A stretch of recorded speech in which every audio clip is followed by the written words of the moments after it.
Hi everyone, Adrian here with etrailer. Today we're going to be taking a look at and be showing you how to install this CURT Class 3 custom fit trailer hitch receiver on our 2024 Subaru Legacy. With this being a Class 3 hitch, it's going to give you a 2" by 2" receiver tube opening. And for me, that's ideal because it's going to give you the widest range when hooking up accessories, because most accessories are going to utilize that 2" by 2" receiver tube. So whether you plan on putting a cargo carrier, a bike rack, or maybe a ball mount in here, it's generally going to be the most accommodating. When putting accessories in here though, be mindful of the weight capacity. The hitch itself can support a gross towing weight of 3,500 pounds, that's how much weight it can pull, and has a maximum tongue weight rating of 350 pounds. That's the max downward pressure on the end of the receiver tube opening. Now keep in mind, that's for the hitch, not necessarily your Subaru Legacy. Be sure to check your owner's manual and see what it's capable of towing, and go by the lowest rated component, which is probably going to be your Legacy. If you're just using this for something like a bike rack, you'll probably be just fine no matter what. But for something like a cargo carrier, I'd be mindful of that tongue weight rating, and with ball mounts, of course, be mindful of the towing weight capacity. Regardless of the accessory you choose, they'll all hook up using the hitch pin hole. It's going to accept a standard 5/8 inch hitch pin and clip, which are not included with the hitch, but most accessories will come with them. A lot of bike racks will have anti-rattle hitch pin. That's going to be great because it takes out any shake or play that you might have here. And then if you do plan on hauling a small trailer, these safety chain loops are going to be more than large enough for your standard S-style hook. A couple measurements to keep in mind. From the center of the hitch pin hole to the outermost face of the bumper is going to be 2 inches. And that's important to know for folding accessories if you have clearance for them to fold up like a bike rack.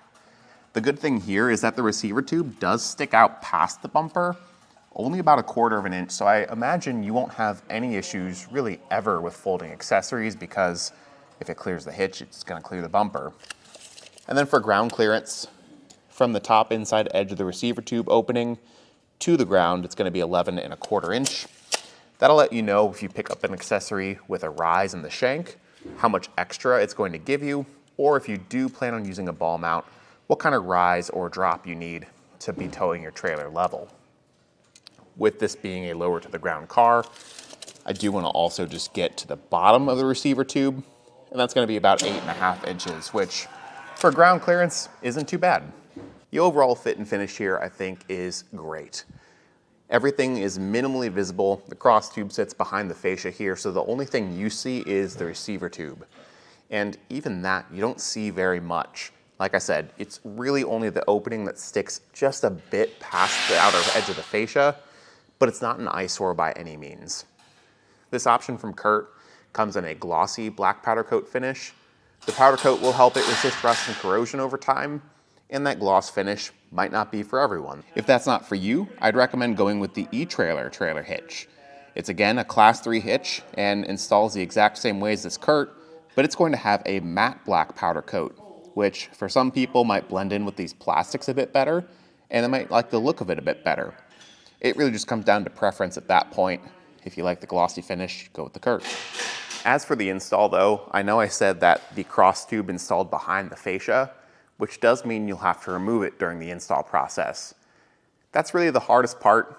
You do have to do a little bit of trimming for the receiver tube as well, but it's not too bad. The trimming you will really never see. From a normal standing height here, it's so far beneath that if you don't get it perfect, no big deal. It's gonna be fine, and the removing of the fascia isn't too bad either. We're gonna walk you through all the steps right now, and you can see how to get it installed. Now we're going to start this installation by removing the back bumper fascia. And that part's going to be pretty straightforward. To do that, we need to remove a few push pin fasteners from underneath the bumper and one from the top inside edge of the wheel well. And to do that, you can use something like a flathead screwdriver, or we're going to use a trim panel tool. Inside the wheel well, you'll see a couple of push pin fasteners, but we really only need this top one here. So to get that removed, I'll try to keep my hand out of the way as best I can, but you need to pop out the center.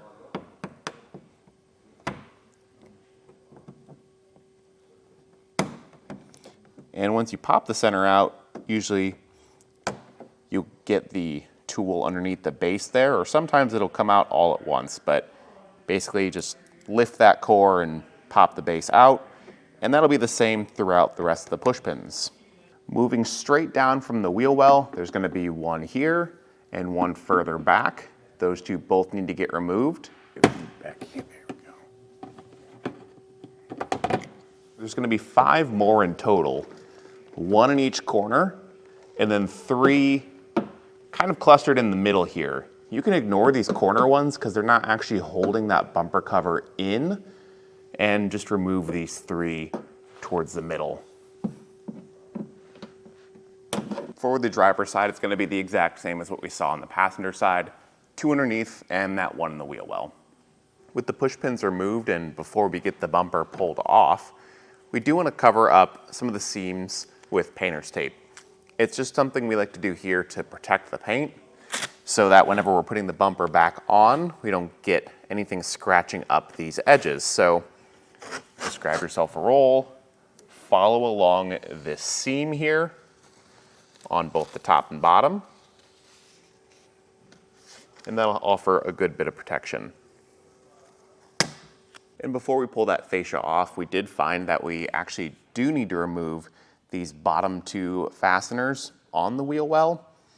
This might be a case of not every Subaru Legacy has this because the instructions don't mention it, but if you have this small plastic trim piece, then you might need to do this too, just to get that fascia released. It's a good idea to have an extra set of hands with you when you go to remove the fascia, just to help hold it. Joe's gonna help us out today. And you wanna start from the wheel well here, prying out, kind of along this line that we laid down some painter's tape. Moving our way to the tail light where we pull straight back, releasing it from these clips. And you may need to grab underneath the fascia just to get a better grip on it.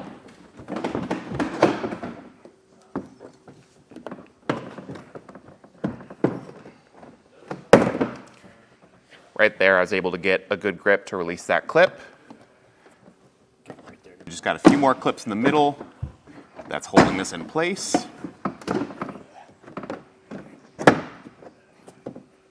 If we just pry up a little bit on this plastic here to release it from those tabs, there it is. And that's why it's handy to have an extra set of hands. Now right in here, we will have a connector for our backup sensors. So just depress the tab, pull that out, and we can set this somewhere safe. Now to get the bumper beam pulled off so we can get the hitch in place, it's a little bit limited on clearance, but you'll need yourself a 14mm socket and ratchet. There's gonna be a bolt up top and one down below. These ones you can reach pretty okay with a short socket, and we'll come back through and break those loose in a second. This nut is the one that might give you a little bit of trouble, so you'll need to sneak in there with a wrench because there's just not access holes in the bumper beam. And it'll take a bit of strength to break that loose, but once you have it loose, if you've got yourself a ratcheting wrench, that's gonna be your best friend here because that'll help get that loosened up the rest of the way, and you can maybe get it off by hand from there. And then for those bolts, again, just go back through with the socket, break them loose, and get them removed.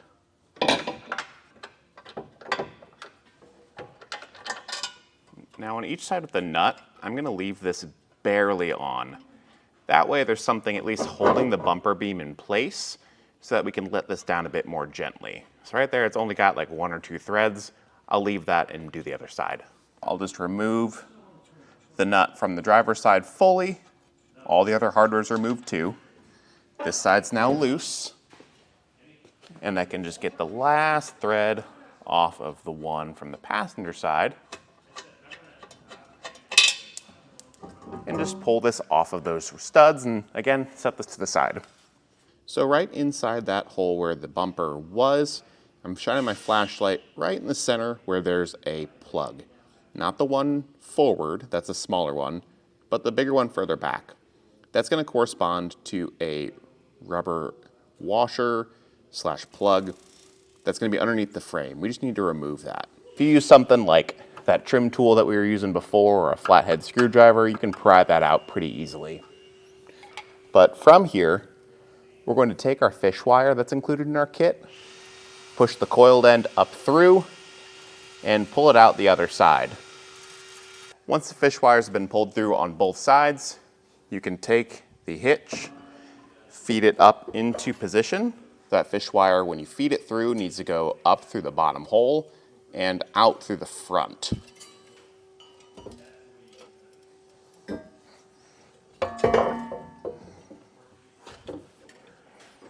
For each of these fish wires, we can thread on a carriage bolt now. That'll get pulled through the hitch in the frame and out through the bottom.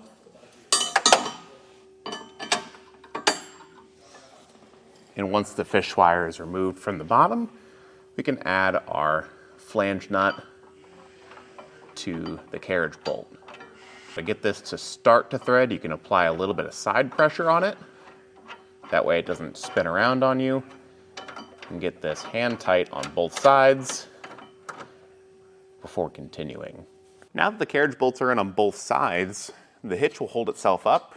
We can remove those factory nuts that we left in place just as a temporary hold. And we can take our bumper beam and place it back over top of those studs and in turn the hitch. Again, I'm going to take those factory nuts and reinstall them on the studs to hold it all in place. And just get them loose before getting the rest of our hardware in. Now that new hardware is going to be the provided M10 bolts and conical tooth washers with the teeth facing towards the hitch. And that's going to replace the factory bolts in both the side locations and the bottom ones. Again, we're just starting all the hardware hand tight to ensure it lines up and threads in appropriately before going back through and tightening things.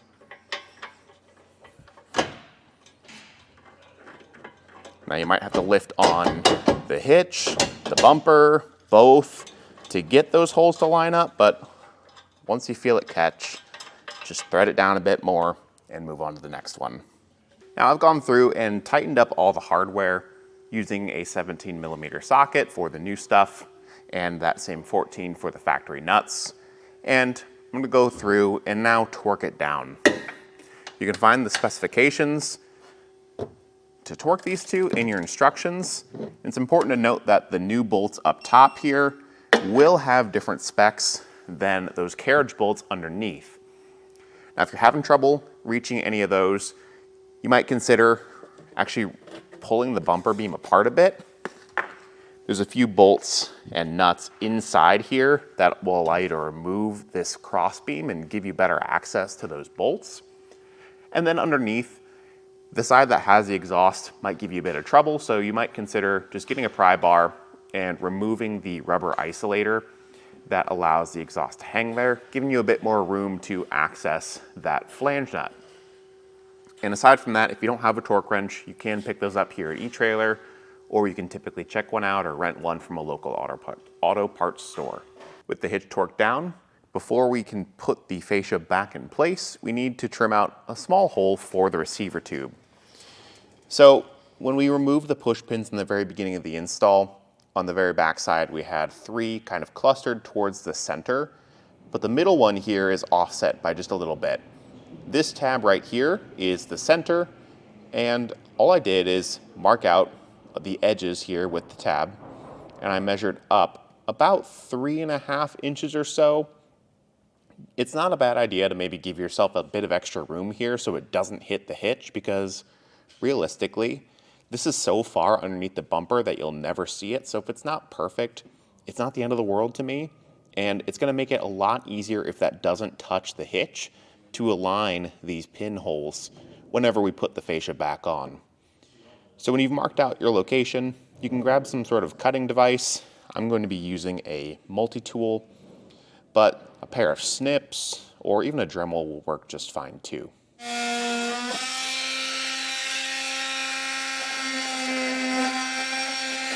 I'm going to go back through with a file and just clean off some of the plastic burrs that remain there. just to make this a bit more clean.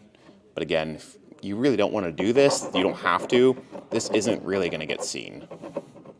All you need to do is then put the fascia back on, making sure to reconnect the factory plug over here before clipping everything back in place the same way we took it apart.